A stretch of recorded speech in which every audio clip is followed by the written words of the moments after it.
found oh there be issue na ba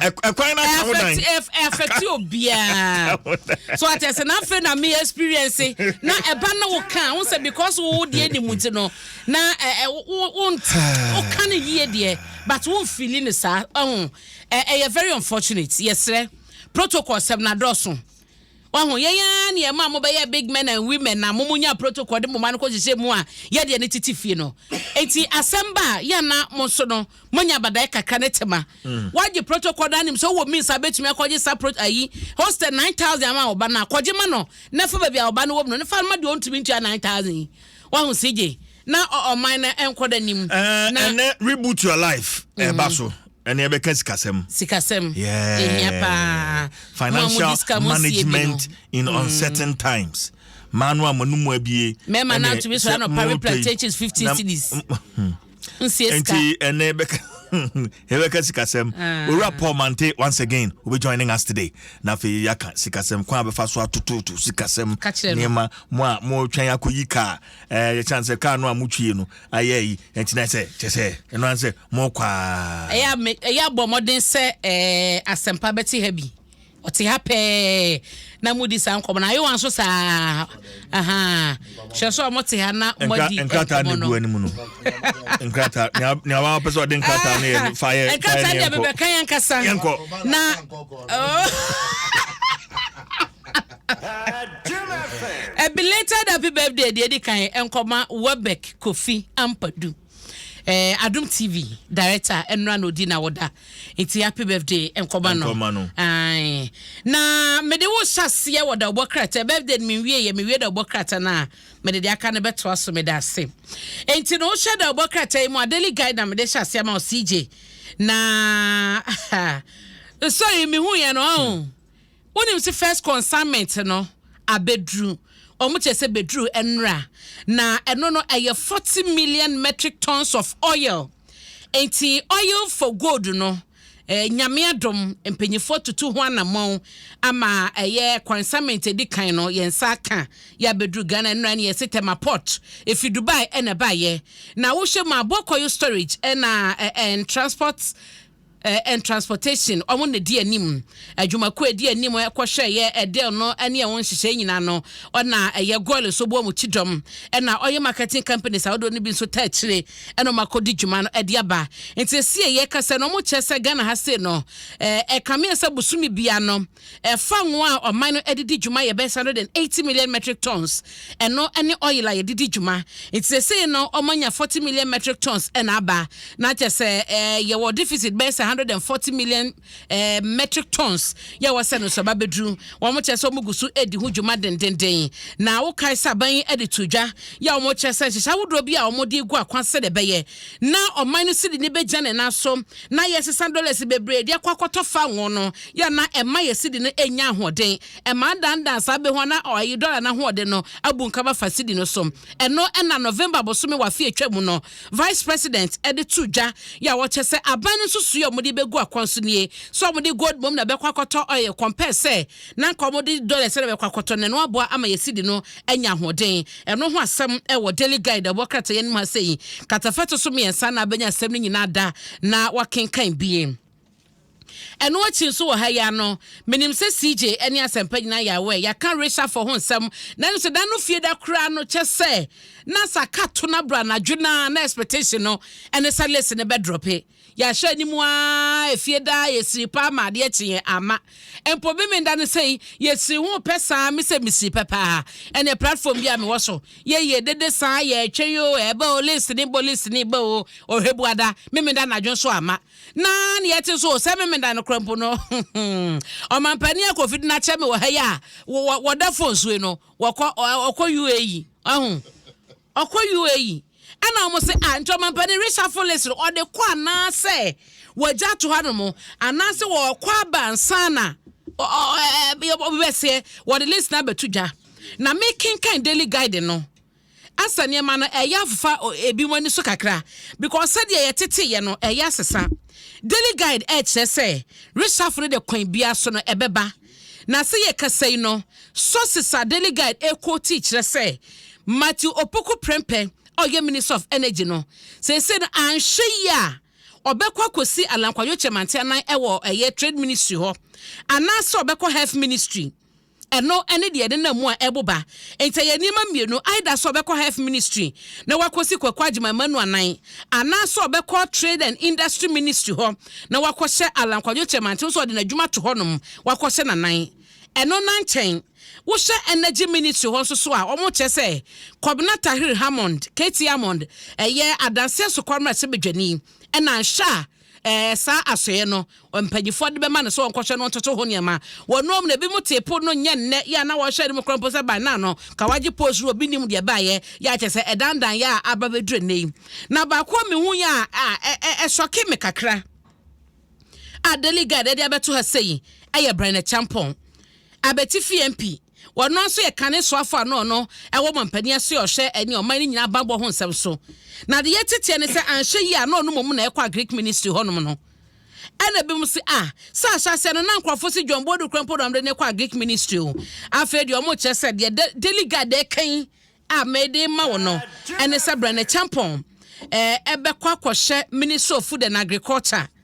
eho ena omo che so obekọ akwaya che say wokwa kosi Dr. Uso Free Ekoto no so resign a wokọ pe president adie no wokwa kosi na nan eti eno ene ho asemeda ha sei bebre no so na ehye no senka omampani akufo adonhye na kenoforeta na dwuma no eye waboa Ghana wasom Ghana bia ko omane enwie na wonpe nipa fofra na panyi fofra fa ne kosi na nan na so tie de delegate de kan a ekame so omampani no onye na adwen so obesesan yera kenoforeta da bi na mom no na bedi akire ba ko na ansha ode Mohammed Amin Adam adodo na fen anta ode ne ba abehye honom nso do ne efi energy ministry aba abehye finance ministry as minister of state na yera kenofriata nkasa de obi asedante hwesa na delegate che say bia no mampani pese woto aso do wi IMF hyehyɛ ni nyina kama ne ade enti ho no obi ante hwe na emase bedwani ono wakrapem sata yo sebo nso am a obi amo a ye kase yo na ye so afọ bedi akira a wo hwe mamu okuma ani enkronkuma empuntu so na wono no omo che se anhye yi a no mampani be mani mu so edna ko mampani aso ye no wakwakoye minister of state awakoshe local government ministry na wono ne di ankasa ne botai ankasa no abia property rate no wo se kenofriata ko ebe kenkan budget reading no omo chese property rate ne je ne ade no be hye kena ama no so be ama be digitalize na eno so be bo ama man na nya sika enti se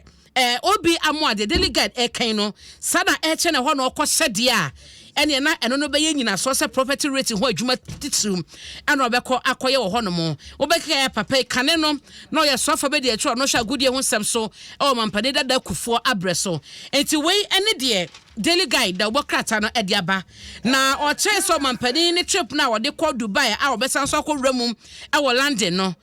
o mampane ba ene ye beti ho nsem nyina na ye twa na ba 10 days nyina answer list na beto abonten ana list ne beba answer mampane fi na kwantom na ba bedru eno so so asemse ba ye ni ma no yie e woda obokrata daily guide mu a eno so chemu no nyina e wo had ma media mawo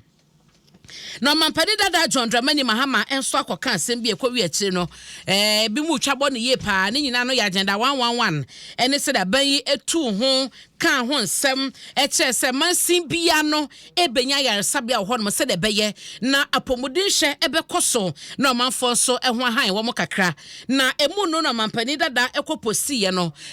ase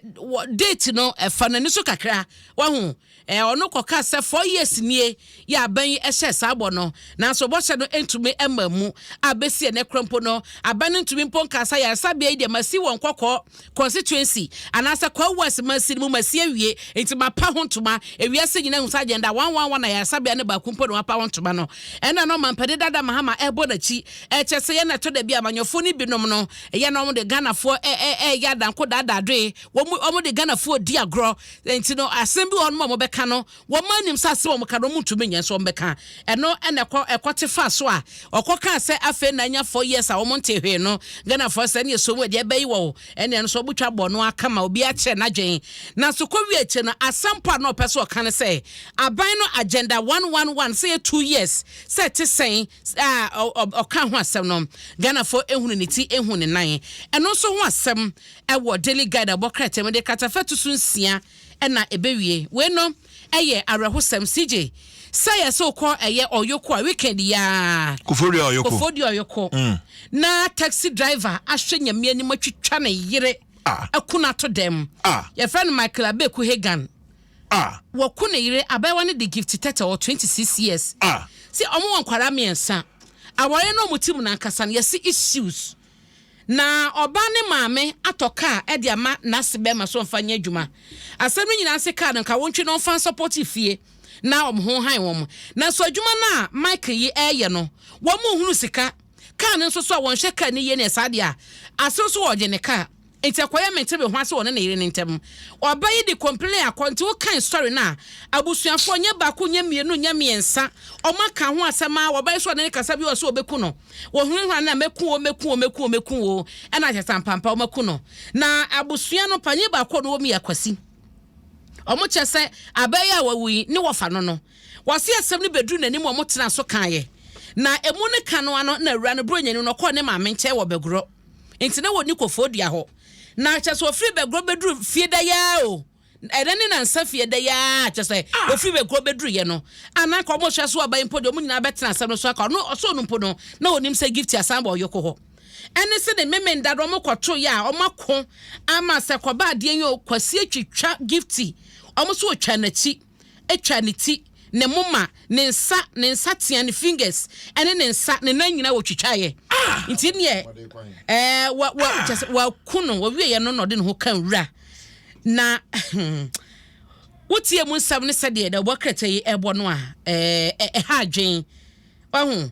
array cry so de akokora sa ware no wontumi biemu wo mu gyae ene ofiri ho koya na bema ya koya no se yasiesi aware awie yasiesi aware mu nsaba wi ontisan ko ene ni wei enti ado so ho asem da ha na nsem ni bi wo ha wote a chese enti omo de gift ya mu no akose St Joseph Hospital mochi no so omo twen na omaye mu ehwehwe mu na ho nsem nyina so aba eden enso enyaba ti abusua no ko se abusua no ko be kai se Central Region bisi ho no saa na bena se oba menote kitan kwada miensa mamiensa den na be kam enti mehwe meyire yanim ahwe mmofra no anim ahwe nyankopon anim kura kane ene dikan ede sikan ba na miri kam okumio na ba mapitwa no mamoja sone ni ade wie na se makoma atome ye abufo benko a abufu ku a be hye mu a wutusa na mo no ubenu ho sase wansa wawia unim se yeso odwane yo no odwane fi Kofodua yoko no odwane kwan odwane mo kwache no wo ayi gomu afete odwane sese ye fi ho no mo akohye gomu afete no gomu is e wo Central Region posifo ache no omache no wadwane waku 26 years o okọ obade fa ne kransie yie na we ya odie na ababre ho na abanya sanka mekansem wahu ka mekansem ye system a ye practice ni ade yi ena wareja ye nyo bianka se ye beto de bia kodrum pempen so se be me threat no ba mekun wo CJ Johnny, that is it. Johnny. Be me threaten say me de wo ye me na mekun leave. Na busua kwata ase no wasan kọ. Ya siesie no wasan kọ. De ye pay ye ho ani. Nti da obakata delegate mu amane no no. Se je ma me fan kọ Ghanaian Times na ye hwe. GRF Ghana Revenue Authority che say. Wo hwe target a ye de ma wo mo afi etwa mu a.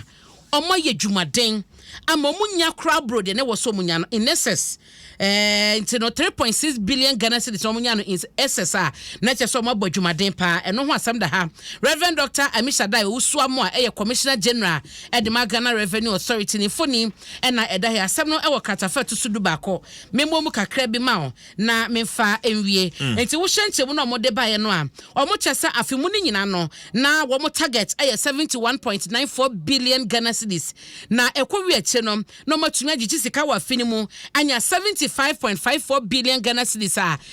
entumu no ene sade sika no omgye ne enyine ye no enyine oham nchichemu eye aduasa ba ko ne akyiripo enum 31.5% eno ene sade a ehye no etie enti board no management ene adwumafa wa giere echese no kranie wo mo da obibia so mo customers ne obibia wo ye adwuma Ghana ha sei na wo kun ho etu a wo to so mane betu mpo no wo mo de Nyankopon enhyira ama ho ehye sa fimu so no wo mo be kɔ no saa na ehye bebre na no mo de gu akwan so se enyina ne se na 2.5% eno ne VAT no ehye se ye adwuma eno achi so no wo mo kyesa electronic transfer levy ya babedu 1% no eno so mo kyesa no so be ye adwuma na ebe ma mo revenue generation no akosrom vehicle income tax VAT no so no ebe ko tax stamp ne ade ne nyina no wo mo kyesa obibia mo mo be kyem kina na pepepe enso ye adwuma na sika no o magye ne mo na aboa oman no empuntuo nti CJ wo ba anim ha so a kakra wo ha no ma bomu ama no eno no na 70,000 students na fees no nchemu ne so bo benefit 2022-2023 academic year no student loan no eno so no eda ha se ya omudi mu nchemu aba e Ghanaian Times enti eno so na magina na medi wasi